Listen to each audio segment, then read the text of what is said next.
পুরুষোত্তমকে সন্ধি বিচ্ছেদ করে কি হয়? পুরুষ যুক্ত উত্তম। যিনি উত্তম পুরুষ, যার উপরে কোনো পুরুষ নাই, তিনি হচ্ছেন পুরুষোত্তম। গৌরী বৃন্দাবন বিহারী লাল কি। এই মুসলমান বলুন, হিন্দু বলুন, খ্রিস্টান বলুন, বৌদ্ধ, পার্সি যাই বলুন, সকলের যিনি পিতা, সেই পিতার নাম হচ্ছে পুরুষোত্তম। পরিষ্কার? এটা জগতে এমন কোনো পাঠক নেই বা যাদব ধর্মগুরু নেই যে আমার এই কথাটা কি, একদম পুরুষ যিনি, তিনি হচ্ছেন আমার পিতা। এটা কিন্তু মুখস্থ করতে হবে। তাই সদ্গুরুদেব বললেন, যখন ঘুম থেকে উঠবে, ঘুমে যাবে এবং ঘুমে যাবে, 3 বার করে কমসে কম বলবে, যারা নাম নেয় না, নাম যারা পায়নি, কি বলবে? সবাই বলো, জয় পুরুষোত্তম। বলা ঝেড়ে বলো, জয় পুরুষোত্তম, জয় পুরুষোত্তম, জয় পুরুষোত্তম, বল বৃন্দাবন বিহারী লাল কি।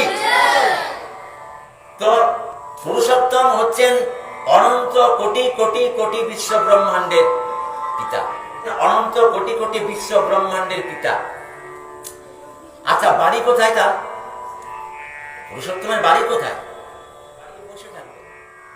আসল কথা বলছি, এটা জানে না কেউ, বারবার বলছি জানে না, কারণ আছে। যদি জানতো তাহলে আমরা জেনে যেতাম। 40 বছর পরে আছে, কিন্তু কেউ তো আমাকে বলেনি। 24 ঘন্টা একটু তাকে খুঁজে বেড়ায়, কিন্তু আমার কাছে সবসময় উল্টো জিনিস দেখিয়ে শোনায়, তাই তো? তাহলে কেউ জানে না। তাহলে পুরুষোত্তমের বাড়ি আছে, পুরুষোত্তমের দেহ আছে, পুরুষোত্তম দেখতে কেমন তার স্বরূপ আছে, সব আছে। কারণ তিনি সাকার, আকার, নিরাকার কোনটাই নয়। বলে বৃন্দাবন বিহারী লাল কি। এই 3টে আকারে আমরা পাই, খুব মন দিয়ে শুনুন। একটা হচ্ছে সাকার।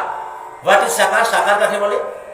সাকার মানে যেটা তুমি চোখে দেখতে পাবে, যার প্রাণ আছে, সেটা সাকার। যেমন গাছপালা, পশু পাখি, কীট পতঙ্গ, লতা, এই যে যেগুলো, এগুলো হচ্ছে সাকার।